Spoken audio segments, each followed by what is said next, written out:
सब मिथिलावासी के गोर लागै छी। आइ हम एगो कीर्तन करै छी। कृष्ण जी के कीर्तन छियनि जे जेहन भावसँ जेहन मोनसँ सुनबै आ गेबै तऽ तेहन शान्ति भेटत मनमे, तऽ नीक लागि जायत तऽ हमर भजन कीर्तन चैनलके जरूर सब्सक्राइबर लाइक कऽ देबै। मोर कन्हैया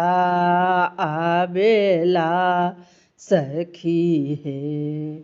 मोर कन्हैया आबेला, साँझ में आबेला सबेरे में आबेला, निस निस रात में आबेला, मोर कन्हैया आबेला सखी हे, मोर कन्हैया आबेला, बाहर आबेला आंगन आबेला, मोर घर में आबेला, बाहर आबेला आंगन आबेला, मोर घर में आबेला, मोर कन्हैया आबेला सखिए, मोर कन्हैया आबेला, नींद में आबेला सपना में आबेला, मन में दिल में आबेला, नींदों में आबेला सपना में आबेला, नींद में आबेला सपना में आबेला, मन के दिल में आबेला, मोर कन्हैया आबेला सखिए, मोर कन्हैया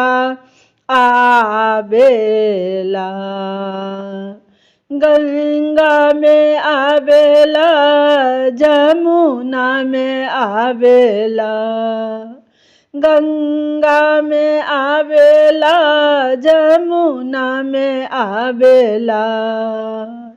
सागर लहरों में आबेला, मोर कन्हैया आबेला सखी हे, मोर कन्हैया आबेला, सूरज में आबेला चांदा में आबेला, सूरज किरणों में आबेला,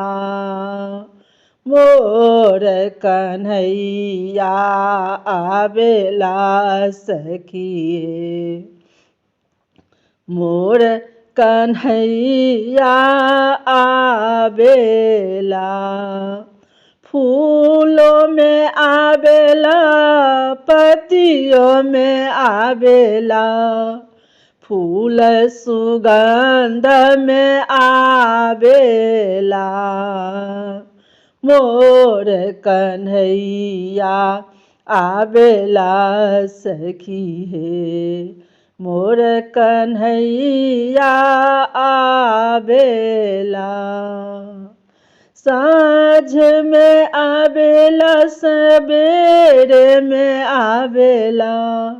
निस निस दोपहरिया में आबेला, मोर कन्हैया आबेला सखी हे, मोर कन्हैया आबेला। सब मिथिलावासी के हमरा तरफ से बहुत बहुत धन्यवाद। आशा अछि जे हमर ई कीर्तन नीक लागि जायत तऽ हमर भजन कीर्तन चैनल के जरूर सब्सक्राइब लाइक कऽ देबै। जय मिथिला, जय मैथिली।